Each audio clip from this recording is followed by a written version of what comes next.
The Podium, an Olympic podcast from NBC, will bring you deep into the stories and events that have defined the game's past and will define the Tokyo Games. But we'll also give you an intimate look into the unseen details that only the athletes themselves can tell. I'm sitting in these giant inflated boots that come up your butt. My grandma tends to hoard the medals and the trophies. That's something that will just automatically get you stopped by airport security is, what's in your bag? Oh, it's a gold medal.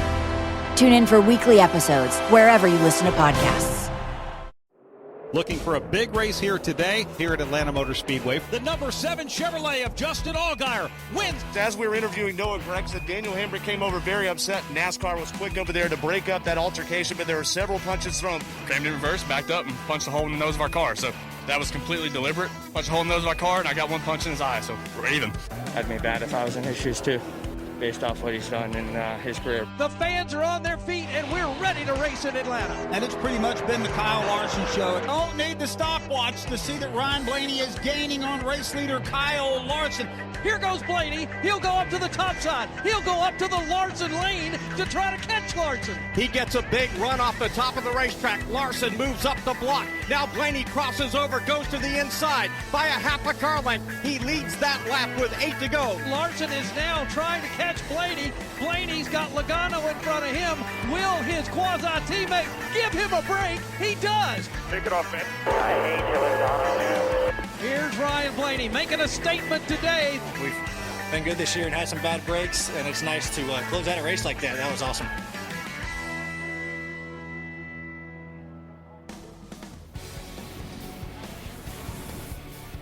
Welcome to NASCAR American Motor Mouths. Nate Ryan here with Kyle Petty, Dale Jarrett. We just watched the highlights from NASCAR's last trip to Atlanta Motor Speedway. Certainly some news-making moments there, and some news this week about Atlanta Motor Speedway, where NASCAR will head this weekend for the last race on the current pavement and the current banking at Atlanta Motor Speedway. And to join us to talk about the news, the Speedway Motorsports President and CEO, Marcus Smith. Marcus, welcome to the show, and I guess we can just start with the overview of why you decided to go in this direction of raising the banking 4 degrees, 28 degrees. You're narrowing the racetrack. I know at one point you were thinking about maybe doing a true oval and getting rid of the dog leg, and I know you left that in. How did you guys land at 28 degrees of banking, narrow racetrack starting next year, Marcus? Yeah, hey guys. Good to be on with you tonight. What we wanted to do at Atlanta was just improve on what we've done in the past. I think when you think about Atlanta Motor Speedway, it's known for the speed. It's known for great racing, this gritty surface that the drivers seem to really like. And but when we went back to repave and do something different at Atlanta, we wanted it to be just better, more special and different, and a great racetrack for the drivers and for the fans. You know, Marcus, when I look at this and just reading what I've read about it and hearing some things that have been said about it, we went there in '97 and it was a totally different racetrack than what we had in '95 and '96. Is this a remodel? Are we getting new granite cabinet tops and new cabinets? Or is this basically a rebuild? Because I almost look at it as a rebuild. The approach to the corners, the banking in the corners, it's almost a third generation from what we were back in '95 or '96. Yeah, that's a great point, Kyle. I think in some ways it is a major rebuild. In other ways, it's a remodel. And I'll tell you that the key for us was to do something that was true to Atlanta, that was going to produce some fantastic racing for all the fans out there. Keeping a lot of people asked about, well, what about going back to the classic Atlanta true oval? The challenge with that is, where the wall is currently, the way the grandstands are shaped. I mean, it would be like rebuilding the entire track to change the track back to the old style. So looking at the double dogleg configuration, creating the steepest banks in NASCAR, the 28-degree banking for an intermediate track is the steepest around there. It creates a really fast track. I think a track with perfect transitions. That's what we worked out with iRacing on the geometry and the physics to make the track just a perfect transition track that enable the drivers to to really stick in the turns, and I think it's going to produce some fantastic racing. Marcus, so the one thing that I've heard and read with everything is that a lot of this is for the fans and what the fans are telling you, the racing that they want to see. And I know that sometimes what the drivers think maybe is great racing, that the fans don't necessarily think that. What is it exactly that the fans are wanting to see? You know, I think one of my good friends, I don't know, Kyle Petty, if you remember saying something about Bristol, was it fill the place up and turn it into a bass fishing tournament? Oh man. Let's talk about Atlanta. Let's talk about Atlanta, That's Marcus. Right. Let's talk. That's right. Well, so you think about what do we do when we design a track and think about how we improve a track. All the time we are talking to drivers, we're talking to Goodyear, NASCAR, partners at NBC, and the fans to look at the kind of racing that we're producing, the kind of competition, the entertainment factor, everything about a race comes into play when we really analyze a race weekend. So we definitely talk to drivers. We're talking to engineers, the pavement technology. There's so much that goes into it that it's not just one conversation here and one conversation there. It's really a months and years long process of deciding what the perfect geometry is and the pavement makeup to renovate a track like Atlanta Motor Speedway.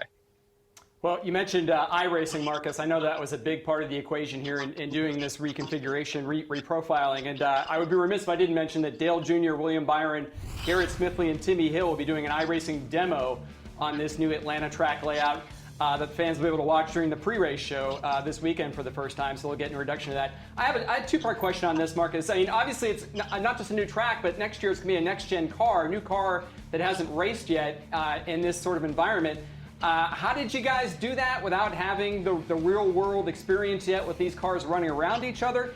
And Rodney Childers also said yesterday that he expects this will be like a Talladega-type pack racing experience. Is that sort of what you envision cars will be clumped together when they're racing at this track? So one, as far as the racing style, I don't know if that's what we'll get. I think you bring up a great point. There's the next-gen car. We have this next-gen pavement technology and the new track profile at Atlanta Motor Speedway that's never been seen before. Those all kind of combine for a big challenge for race car drivers, for the crew chiefs and the engineers at every team. Working with iRacing, and with NASCAR, we took all of the metrics from the existing next-gen cars and plugged that into the iRacing computer engine, took all of the data and that we had so far with the Atlanta Motor Speedway current and the new planned Atlanta Motor Speedway, and we actually tweaked it as we went along over the last almost full year. It's been 10 months of development virtually, and it's been a great process to come up with this new track profile during that process. And I think, to your question, how do you do that with a new car? It's amazing what you can do with data today. And with NASCAR's help, all the data about the new car that's known to date is plugged into that iRacing computer engine to make these these decisions happen and come to life. So if I'm listening here, and that would be a miracle if I am, but if I'm listening here, we've seen drivers, Josh Berry, who started racing Dale Jr. on iRacing, and drivers make their way into the Truck Series, into the Xfinity Series, and in the Cup Series come through iRacing. But this is the first iRacing designed racetrack that actually becomes reality and moves from the virtual world to the real world, where vice versa, we've been going the other way almost, it seems like. Yeah, it's amazing. I'm so impressed with what iRacing can do. One of my great colleagues, Mike Birch, has worked with iRacing for really since the beginning with us, and he came to me and said, iRacing can help us with this. So we started working with them and asked a lot of questions and developed the details of the track. And when you look at the track, you got to really, all the details shouldn't be a concern for race fans, because for me as a race fan, I just want to see a good race. But when it comes to paving a racetrack and designing a racetrack, all the details matter. The transitions, the distance from the infield, from the line of the apron, and the degrees of separation from the wall, just a ton of elements that go into it that really make a racing surface and a racing profile work for a great NASCAR race. So, Marcus, I guess my next question is that this all sounds fantastic, and if it does work the way that you think and hope, and all of us think that it's going to provide great racing, so does every track then, including the others that your company owns, have to make these changes to their tracks? Oh, man, no. I think, this is one of those things that it was time to repave Atlanta. And since we're going to repave Atlanta anyway, we wanted to do it in the newest and best way possible. So anytime we come up with a repave, I think, yes, you'll see whether it's us or NASCAR really work with iRacing to simulate the different changes and how all the minute details. I mean, the track surface, the little tiny degrees of change from one area of a track to the next, they can plug into their system, and you see it in this virtual engine, how it all works on the screen and how it performs with all of the physics of a modern day race car. Well, Marcus, you said you did this for the fans, and we have a member of NASCAR Nation, one of the most loyal fans of NASCAR America Motor Mouths, is on the line. Carl has a question for you. Carl, go ahead. Hey, Mr. Smith, there is so much going on in our sport with the next gen, the pavement Rihanna. Trackhouse racing, they are trying to bring in a different kind of culture, race fans to us. So with that being said, do you see NASCAR ever doing a Cup Series points race out of the country? Yeah, it's a great question. I think NASCAR has been to Japan. NASCAR has been to Canada, Mexico. I think that certainly it could happen again. It's really difficult and a big challenge. So I think the perfect opportunity would have to present itself. But sky's the limit. We've got lots of opportunities in NASCAR. Yeah, definitely. And Marcus, before we let you go, I got to ask, obviously a lot of feedback across the industry. This has been the biggest news story in NASCAR since yesterday. What has the feedback been for you so far? What have you heard from people? I've heard positives and negatives, and that's kind of to be expected. So it's been nice to see all the discussion about it. I think it just shows you how passionate our fans are about the sport, and how passionate all the stakeholders in our sport, team owners, drivers, sponsors. NASCAR is a fantastic community, and we're all in this together. And I think more now than I think I've seen in my career, we're really all working together to make NASCAR the best it can possibly be. All right. Well, we appreciate you joining us. I know dinner awaits, so we don't want to keep you from. Hey, I know you're taking the girls to dinner. You know where my house is. Just drop off the leftovers over there, because I'm working late right here. Okay. You got it. Thanks for having me on, guys. Thanks, all right, man. See ya. Thanks, Marcus. Thank you, man. Appreciate it. So, what do you guys make? What did you think? Okay, so see that I learned something here, because I didn't realize that the whole process had been done through iRacing, from transitions to the bankings to straightaways to walls to narrowing to widening. So for me, that's a little bit different light. That's not just a bunch of guys like Kyle Petty driving a stake in the ground and running a string around the corner and saying, from here to there, let's make a bit, It's not that way. So, I mean, some thought has gone into this. So, and I know they've taken a lot of criticism, just as he said. There's been positives and negatives. But I think it's probably a lot more thought through, a lot better process than what we can wrap my head around.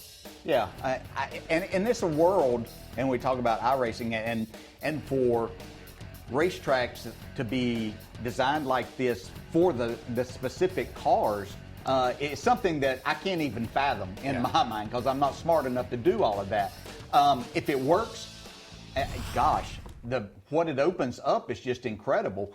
Some people are going to have to open up checkbooks to change things. Exactly. But if it does present and bring us what everyone wants to see, and that's great race. I mean, there's always going to be races that are better than others. I don't care what you do. So that's not going to go away just because you designed this track to match up with these cars, because you're going to have drivers that are better than other drivers. So things are always going to be that. But if this does work, and it's fascinating to listen to that versus what I just read, And so I look forward to seeing how this works, and I hope it's a huge success. Yeah, I will say this.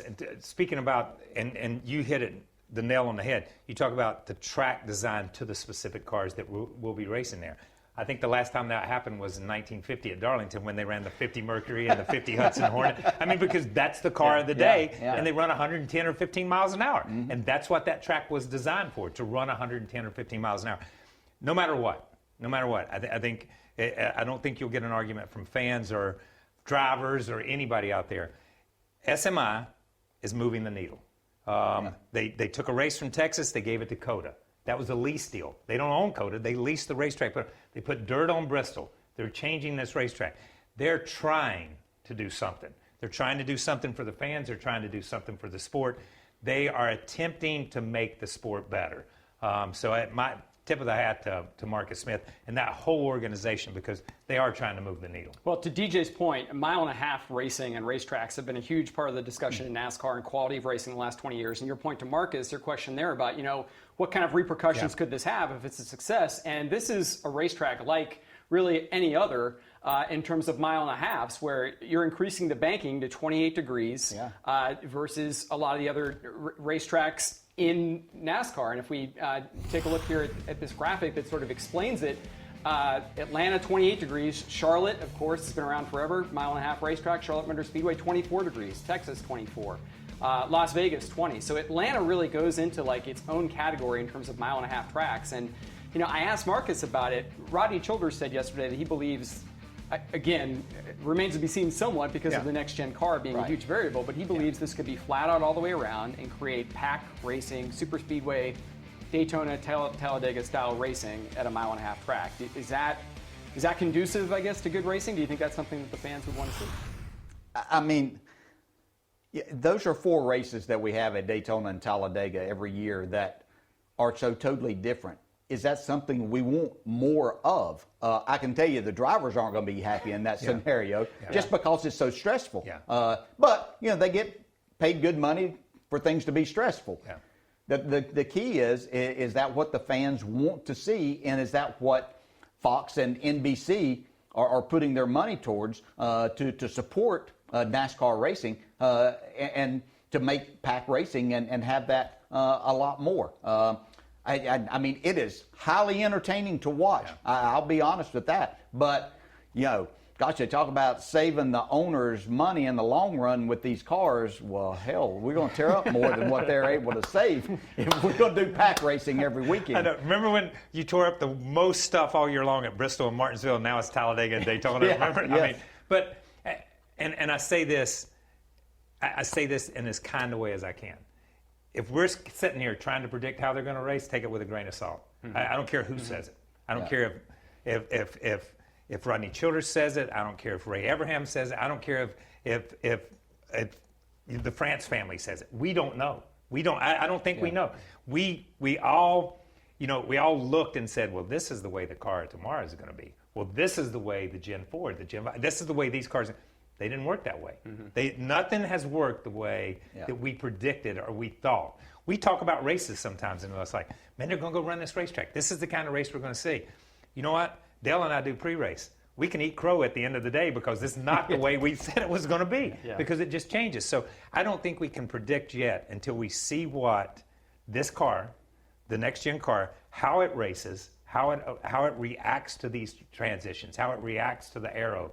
Until you see it, I don't know. And that lack of uncertainty, DJ, I mean, there has been some feedback from drivers. Kyle Larson said he wished, maybe they had talked to drivers. Denny Hamlin also expressed that as well. I mean, is that just kind of maybe a natural reaction from drivers because they don't know what this is going to be like, and they just like to maybe have a little bit of a heads up on it? I think they would like that, the common courtesy of saying, hey, what is it about racetracks that provides good racing that you like, and give them a list of tracks to say, hey, give me your ideas about each of these and what we should do, and just consult with them, I think is something. And, I told you earlier, two of the best racetracks that people talk about having great racing over the years, they consulted Rusty Wallace on both of them that I know, and I think Richmond actually consulted more than just Rusty, but that's one of the best short tracks that there ever has been for great racing. And then the other one was Iowa Speedway, and we've seen the type of racing that, it's provided for the Xfinity Series, for different series there, even the IndyCar series, putting on great racing there, and that was solely designed by Rusty Wallace. So drivers do have an idea of what can, not just what suits their style, but what might provide some good racing. So I think they should have at least talked to them about it. And Marcus said that they consulted some. It maybe wasn't Kyle Larson and Denny Hamlin. Maybe not all 40. But okay, so, and listen, I'll throw it out there. There was a driver council. They would have been consulted if there was a driver council, but the drivers let the driver council die. So sorry. I put that back on the drivers in some way, shape, or form. But, I look at some of this stuff that we're talking about, and you look at this racetrack, and you look at how they're trying to do something. And there are certain racetracks, and I'll go back to this. Do you think they consulted Richard Petty or David Pearson or Cale or Bobby or Donnie when they went from the big Monte Carlos to the little Buicks in 80 and 81? They said, no, build that car and show up down here. We're going to race. And that's the way it was. We're going to race these cars. Mm-hmm. And I'm still a little bit of that old mentality, is these are the rules. This is the field. These are the rules. That's the ball. You want to play? Play. You don't want to play? Don't come. I don't care. It's no skin off my back. And I'm sorry that I don't live in a PC world where you have to consult with everybody. You know what I mean? It's not a group decision. Someone has to make a decision. Someone has to, pardon my French, sack up and make a decision. And I think these guys have said, this is what we're going to do. You can either come play or you don't have to. And you can sit on the sideline and complain about it on social media all you want to, or you can come play. So the King and Bobby Allison and David Pearson, my dad, they showed up at tracks they'd never seen before. Had no idea what it was, and ran. Yeah, we went to Daytona with those little cars, and they flipped those things down the back stretch. Remember? I mean, those things were on their roof, and people were like, man, we can't drive these short cars. We can't drive these narrow cars. They get on their roof. But you know what? They figured out a way. They made it work. And some of the best races at Daytona were through the 80s and early 90s. Yeah, the decision has been made, like you said, and we'll see how it turns out next year for Atlanta Motor Speedway. In the meantime, more to come here on NASCAR America. We'll talk to some drivers who are racing at Atlanta this weekend on Motor Mouths. Are you tired of wasting time making trips to the grocery store, waiting in checkout lines, and overpaying for groceries every week? We thought so. Luckily, there's a better way. Misfits Market takes the hassle out of grocery shopping by delivering fresh, organic produce and sustainable groceries straight to your home at prices up to 40% less than traditional grocery stores. You'll get access to exclusive weekly savings on peak season organic produce, high-quality meats and seafood, and sustainably sourced pantry staples like snacks, pasta, and grains, plus keto-friendly and gluten-free foods. Do your weekly shopping in just minutes with Misfits Market, all with no service fees, membership fees, or commitments. Become a free member today and get $15 off your first order through July 24th. Just go to misfitsmarket.com and use code GROCERY15. That's promo code GROCERY15 for $15 off your first order. Misfits Market is not available in all 50 states. For more info, visit misfitsmarket.com. And the crowd here at Road America appreciative of what they have been able to see out of the reigning champion. It's the 7th road course win. Chase Elliott wins at Road America. He celebrates all the way around the racetrack with every fan that's here. Thank you for spending your 4th of July with us. I hope you enjoyed the show. This team has to be excited about what they've got in defending this championship. So that was the scene, guys, in Elkhart Lake, Wisconsin this past weekend, and Chase Elliott gave them a show. They demanded a second burnout, and he did it, even though he blew the tires off of it, and he had a tire change before he went back into victory lane. I had never been to Road America before. I don't know if you guys, I know you have been, DJ. Yes. The fan passion up there is next level. Like, I had heard about it, but I don't think you can fully appreciate it until you get there and just see the thousands of people lining this 4-mile racetrack. And in this case, just being over the moon about Chase Elliott, NASCAR's most popular driver, winning this race. Do you think it was that they were excited to see racing, or they were excited that their 2 weeks of summer were there? I joke. I kid. Now, you know what? But honestly, it does not surprise me. I've raced at Slinger. I've raced at some of those short tracks up there. Stock car racing may have been born in the Southeast, and we may consider NASCAR a Southeastern sport in a lot of ways, even though it's not. But the hotbed is Wisconsin and Minnesota.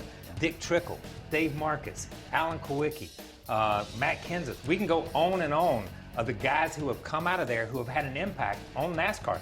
That fan base and those fans are there. They are passionate about motorsports, but they're passionate about NASCAR. They watch it, they believe it, they pull for their drivers. So to see 100,000 people come out, it was incredibly exciting for me. Yeah, we saw 2 Kyle Larson fans actually chose that moment to get engaged as well. DJ, Chase Elliott talked after the race that it kind of caught him off guard.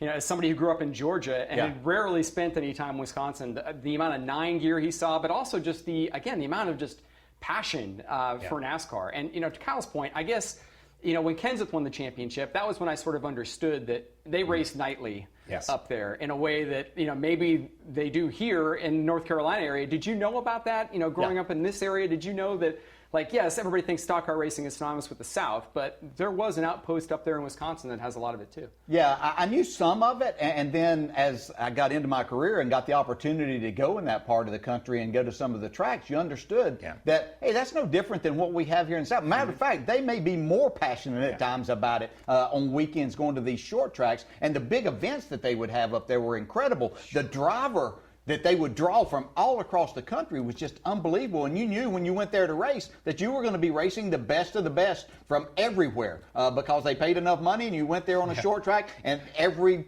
good short track racer, great short track racer, was there. So I got to experience that and see that firsthand. And so that was the first opportunity I had. Then when I retired and started doing TV and had the chance to go up and do the Xfinity races at Road America, oh my gosh, just walking around, seeing the people that were coming out for that, going to the little towns there, just the passion that they have for this. I've always said and told Mike Hilton this a number of times, if you can ever get a cup race there, it'd be one of the biggest things to ever happen. And I think they turned out and showed that this weekend. And then Chase Elliott put on the show that they were wanting to see. Coming from almost the back of the field and driving his way up and once again showing that he's the best on road courses. And then answering what they wanted, a second burnout.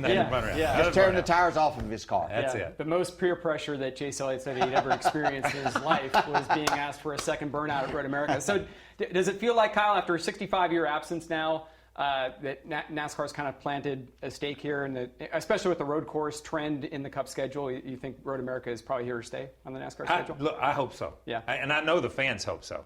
I think we did it a couple weeks ago in Nashville, too. I think you planted a stake and said, we were here once, let's come back. Boom, we're coming back to Nashville. We saw it in the Nashville crowd. We see it in the crowd in Wisconsin. I think there's places that maybe the sport got away from or has just dabbled in at some point in time, that now we see these are important markets for us. These are important places for us. You were there, right? Okay. It's not in the middle of Chicago. No. It's not in the middle of it's out there. I was surprised how rural it was, how rural actually. It is. And to draw 100,000 people that far out, you've got to have a passion. You've got to want to go there. So for me, I hope that becomes a mainstay, that we're talking about that like we talk about Indy being here for 20 or 25 years and some of these other racetracks, and when we get to 2050. Yeah, and DJ, Chase Elliott winning again, and just being the road course master now and putting himself, up on that list. I think he's third now in road course victories all time in the Cup Series. I mean, where does that sort of rank him? And especially now, as I mentioned, so many road courses on the schedule, this has got to lay out pretty well for him. Yeah, it really does. I think that's like 7 out of the last 11 that he's won. And I always thought that Tony Stewart and Jeff Gordon were the best road racers. And I'd have to put Rusty right in there, too, even though Rusty might not have had quite the number of wins that those guys had, but they were just so good. And what Chase is doing, there's very few of these races that he's won that he's kind of made it the easy way. It's not like he's starting on the pole and leading every lap. He's fighting his way through. I mean, think back to the Roval where he missed the first corner on the restart and ran into a wall, and thankfully it was very soft. But just everything, every weekend or every one of these races seems like it takes something different, and he's showing all of his skills and ability to do this.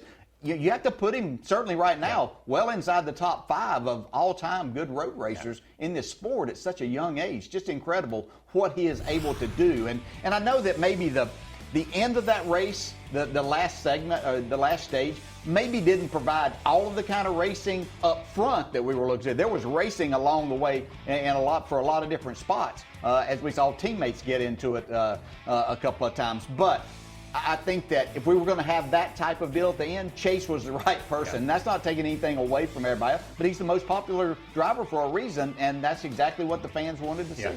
I think for me, the 7 out of 11 is a huge number. Being third on the list really doesn't mean anything to me, and I'm sorry, because we run so many more road courses now than we did when Tony was here and when Jeff was here. How many could they have if we ran 6 or 7 races a year? Okay, so that's not apples. That's not apples to oranges. But 7 out of 11 is huge. 7 out of 11 is huge, and I think what I saw watching that race was maybe the best road course or best race that I have seen Chase. He was methodical. He was patient. He chose the right times. He didn't do anything wrong. He put a wheel right where it needed to be all day long. And as you say, we saw him at the Roval, out of shape, in the wrong place. We've seen him have to overcome stuff. This was one of those days that he made it happen. He made it happen along with Alan, but he made it happen on the racetrack and did everything. That performance for me was one of the best performances by Chase Elliott I've ever seen. Yeah, and especially when you consider he didn't qualify well, started deep in the pack. On Saturday, he was saying he didn't know if he had the car or not, and I was hugely impressed. And I hope that we get to see, well, we can't see it. I would love to see how he would do against a Jeff Gordon or a Tony Stewart. So we always talk about, while it was at Homestead, what would hurt certain drivers do at other tracks. Do we ever have a championship race at a road course? Ooh. I think there might be some driver feedback on that one. Well, let's call it. May not can happen in Wisconsin in November. I think we know how the majority of NASCAR fans would think. Yes, especially given that Chase Elliott is the best road courser. Yeah. I'm calling the driver council. Oh, it's been disconnected. I'm sorry. What does Denny have to say? I'm just kidding. Well, let's go to the phones. Since it is Motor Mouths, let's go back to the phones and talk to James. James, welcome to NASCAR American Motor Mouths. Hey, how you guys doing today? Good. How are you? Good. All right. Well, my question is, besides Hendrick Motorsports, which team has impressed you the most during the summer months and probably going into the playoffs later this season? Has there been another team that we've really been talking about besides Hendrick Motorsports? I don't know. James sounds a lot like Ryan Blaney to me, so I wondered if Ryan Blaney's setting us up there. But it's a great question. It is good.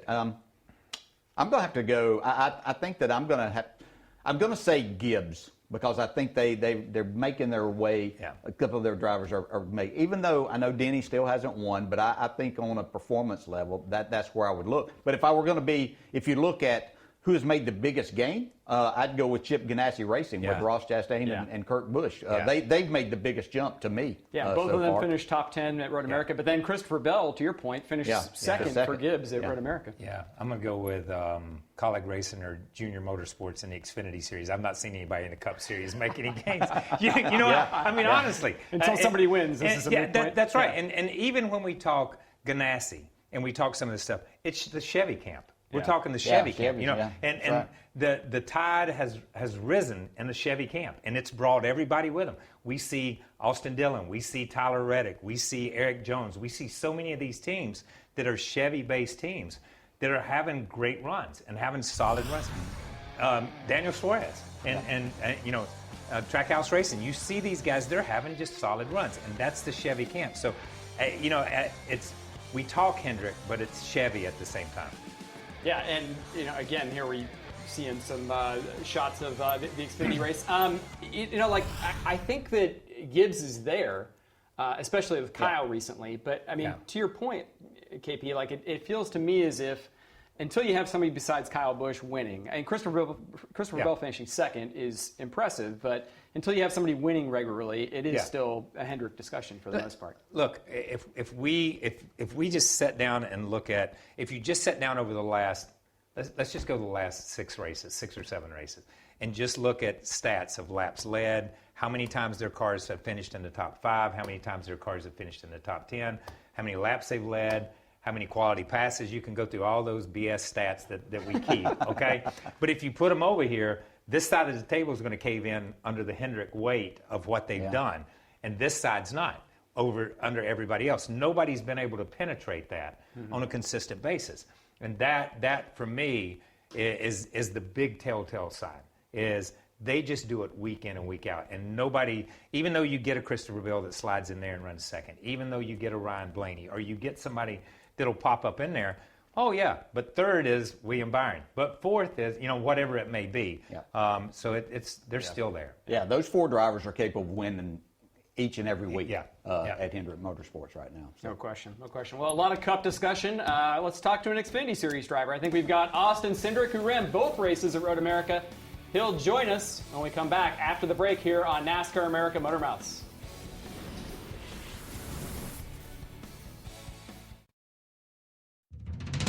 I know what it takes to run up front. I know what it takes to win races.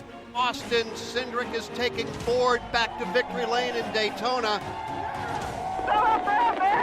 Cindric across the line, career win, number 10. Told you that pink car would look good in victory lane. Austin Cindric, Haynes the Monster, here at Dover International Speedway. Dover, baby! For the 4th time this season, Austin Cindric has scored the checkered flag. Keep it rolling.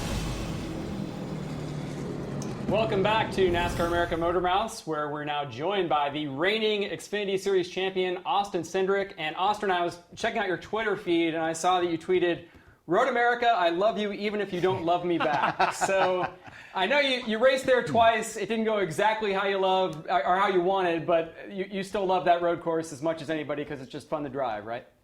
Yeah, absolutely. I mean, I felt like the weekend met my expectations as far as 4th of July at that racetrack, at that facility, the fans packing the place in, and it probably didn't meet my expectations on the racetrack as far as personally, but I had 2 very fast Ford Mustangs, and had a lot of good things going for us, but just definitely not my weekend.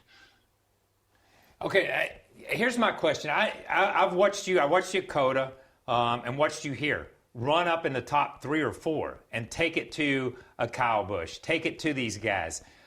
Is there any intimidation factor for you when you come in and you're not cherry picking, but you're just running a few select races, but you feel in your helmet that you can go head to head with these guys? Is there any intimidation? I think you definitely have the devil and the angel on your shoulder there telling you to do 2 different things.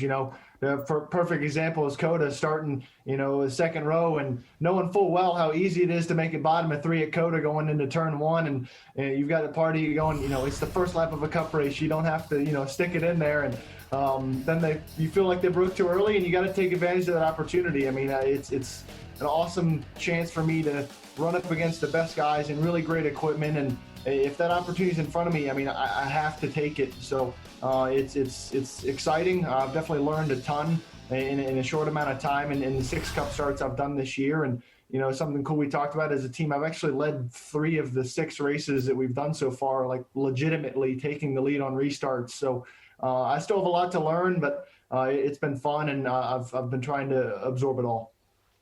Yeah, Austin, it's not only been fun for you, but it's been impressive to me in watching how you've been able to kind of fit right in there, and excites me for what next year has to bring with that. But let's turn it to the Xfinity Series. You once again have the points lead there. Do you look at that lead that you have there, because there's a huge bonus to win the regular season championship? You have a nice, I think it's 89-point lead right now. Or do you just say, okay, if we go do our job, try to win races, all of that will take care of itself here?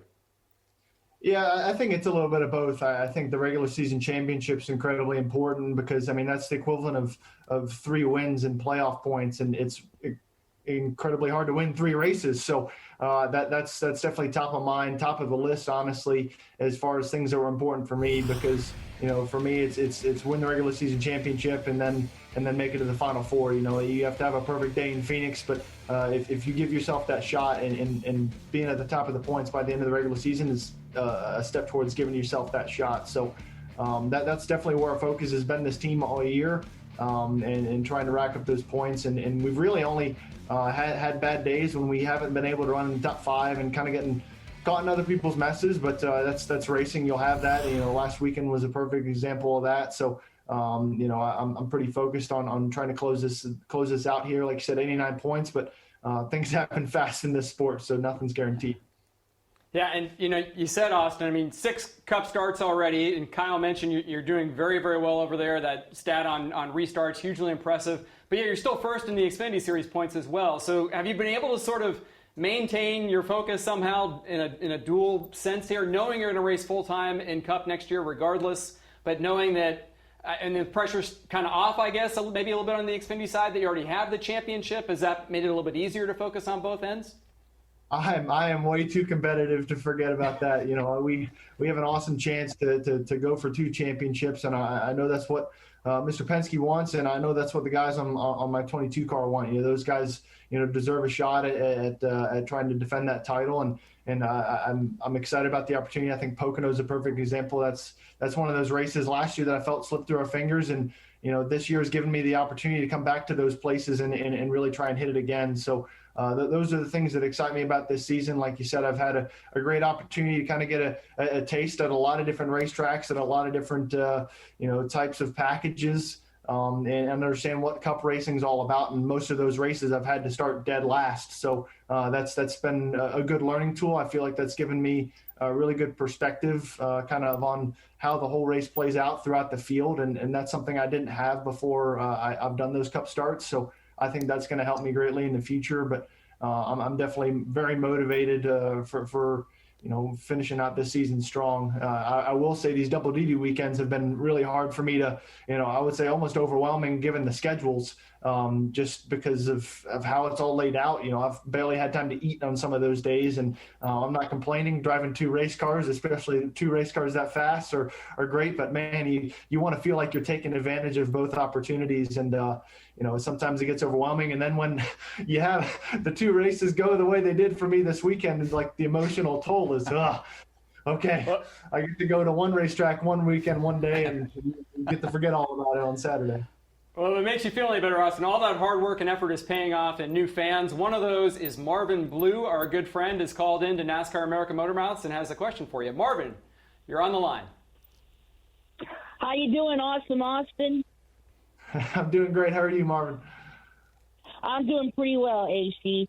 Well, Austin, we're heading to Atlanta Motor Speedway, and you didn't do so well the last time you went there, and you finished in 13th. But what would redemption smell like to you if you got a victory this weekend at Atlanta Motor Speedway and brought another win to the captain, Roger Penske? Yeah, it'd certainly be great. That's a great question. That's been a big topic for us within our team. Atlanta, like you said, wasn't a great race for us. Probably one of our worst, honestly, so far this year. And I think we've definitely identified the area and which we need to improve. And in some of the areas we unloaded wrong last time we were there. And I'm just as hopeful to kind of come back there strong. I have 500 miles of Cup racing now at that racetrack as well. So I feel like I really have a great understanding of how that track's going to change for us. We are the first cars on the racetrack, and a fun nugget for the weekend, I guess, is one of the few racetracks that, Roger Penske still doesn't have a win in the Xfinity Series on. So pretty motivated to be able to do that. We did that in Daytona later this year, and, see what we got starting 4th and hopefully march our way forward. Cool, man. Hey, so a minute ago you mentioned that these schedules, the Xfinity running back and forth between the 2 series. Tell me from a driver's perspective, not from the cars. I don't care about the comparison of a Cup car and an Xfinity car. But from a driver's perspective, what is the biggest difference that you see as a Cup driver compared to an Xfinity driver? Is there one thing that jumps out at you that you have to focus on more on the Cup side or less, whatever that may be? Well, I think number one is outlasting. You got to be able to be there in the end. Obviously, we weren't on Sunday, but those races change so much, and if you're just able to stay in the game for longer, it's a lot harder to recover. Once you get into 20th and Cup, it's hard to establish yourself further forward in the field unless you're in a really great car or having a really great day or really great pit stops. Because otherwise, in the Xfinity Series, you can get yourself back into the top 10 within a stage once something goes wrong, whether it's your fault or not. So really just staying ahead of the game, obviously having pace and being ahead of the racetrack is very important. But I would say number one out of everything is just being able to get to the end. All right. Well, we wish you much luck with the less harried schedule this weekend, starting forth at Atlanta Xfinity Series. Thanks for joining us, Austin. Appreciate it, guys. Thanks for having me. Thanks, man. Austin Cindric. And, DJ, I know you were just talking about how you've been impressed by watching his development. He's slated as of now to go to the Wood Brothers racing car. We know he's going to be racing Cup full-time. We think it's going to be the number 21. You've raced for that team. It seems like... Yeah, we both have. You guys got both our have. first wins, That's right. Yeah. Seems like this is a guy who's ready to make that jump. Yeah, I think so. And I think it'd be a good fit. Yes. He's really good. You're interested to see how young drivers and young men take a weekend like what he had. And, I have a son that plays minor league baseball, and he might go 0 for 4, but he'll say, but Dad, I hit all of them hard. The exit velocity was over 100 on them. I said, yeah, but your batting average still looks like this. So I wondered, Austin, he answered that. What did he take something positive away? And he was able to do that because, he led both of those races. Yeah, that positive attitude, definitely a key to doing well in NASCAR. And we'll talk to another driver trying to keep a positive attitude. Corey LaJoie joins us next segment on NASCAR America Motor Mouth. Stay tuned.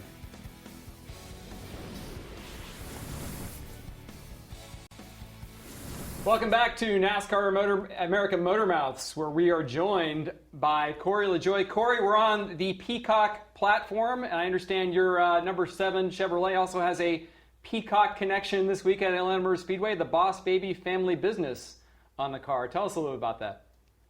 Well, it's only in theaters and streaming exclusively on the Peacock app, Nate. And the car looks awesome. Wait till you see my fire suit. I think Spire put out like a little bit of a teaser, but I've never seen, there's been tuxedo fire suits attempted to be made before. This is actually a legitimate fire suit with lapels, a folded collar, and an actual tie that removes because we don't want flapping things in the breeze in that cockpit. But it's, I'm going to look like a boss adult, maybe not so much a boss baby, but the car looks great. I'm excited to get down to Atlanta this weekend. Listen, it's not a true tuxedo unless the tie's untied and you got a martini in your hand, dude.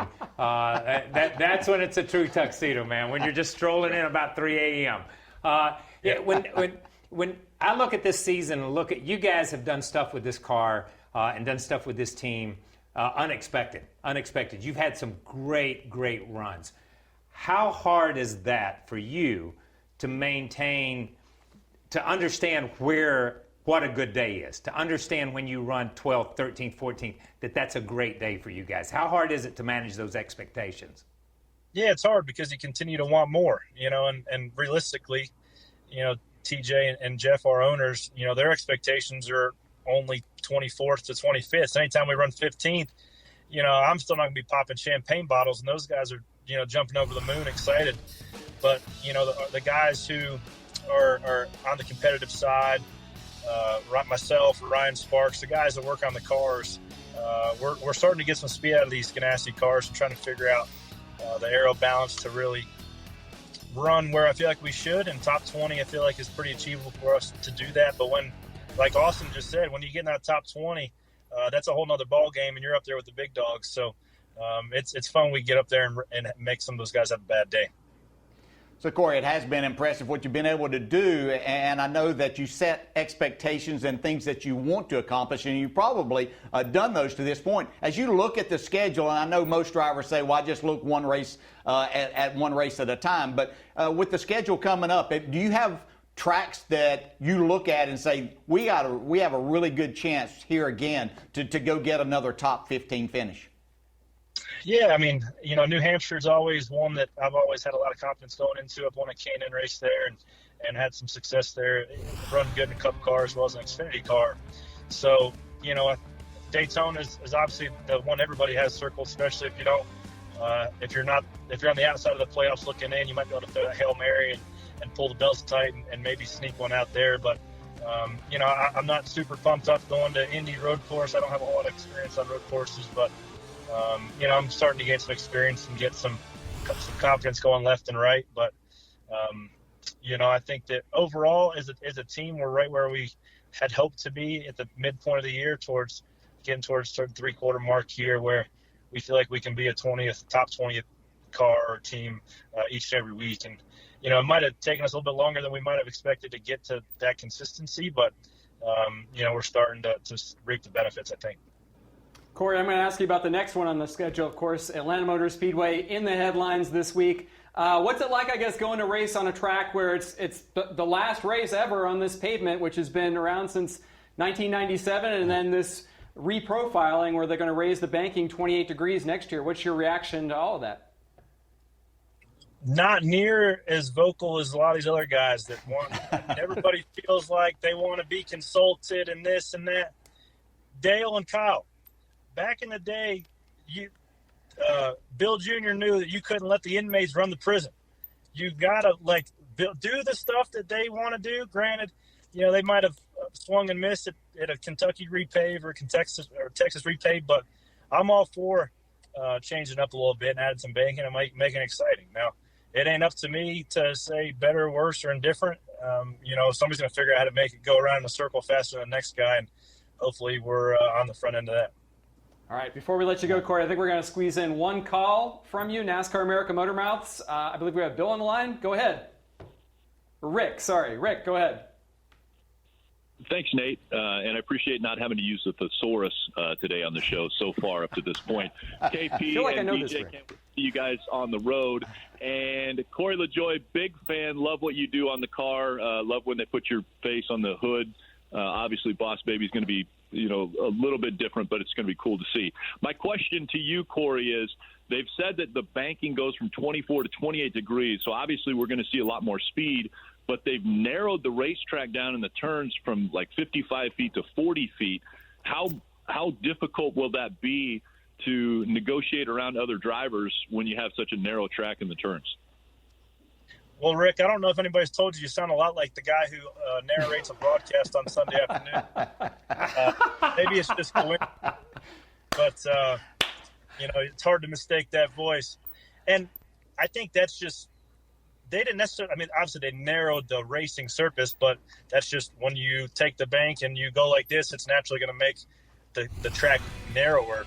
So I'm interested to see how the asphalt's going to take rubber.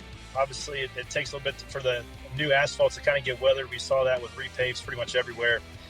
But this new asphalt technology that's supposed to be, not retain water, might be able to dry quicker. So, I feel like, Marcus and Bruton and everybody at SMI, they're not scared to swing the bat and take chances. And a lot of times they're making the right choices. And, I think it's going to be cool anytime it's something new and exciting. And it's going to be a lot of variables going to a brand new track with a brand new car, and you're going to be hauling the mail around Atlanta Motor Speedway now, so it's going to be pretty wild. Okay, so real quick, we only got about a minute left. The way you look right now, there used to be a show called Grizzly Adams. I know you're out there shooting a commercial. Is it harder working with your co-star in this commercial or working with your dad, Randy? Just tell me that. And they both can get just as grumpy, so he's referring to the grizzly bear I'm out here a concert or a commercial with for Built Bar, one of our other partners. So, I've seen Randy LaJoie mad as a grizzly bear, and I've seen that grizzly bear as mad as Randy LaJoie and everywhere in between. So, it's a push. All right, Thanks, man. Thank you, dude. Thanks. Be careful with those bears, Corey. We hope to see you in Atlanta. Tell Randy I said hey, man. Be safe. Will do. Thank y'all. Thanks, man. Corey LaJoie joining us. So Atlanta Motor Speedway, obviously he's a fan of these new changes for next year. We've got one race left on this pavement, which I said been around for 24 years. People love this track. Who do you guys like the last time on this surface?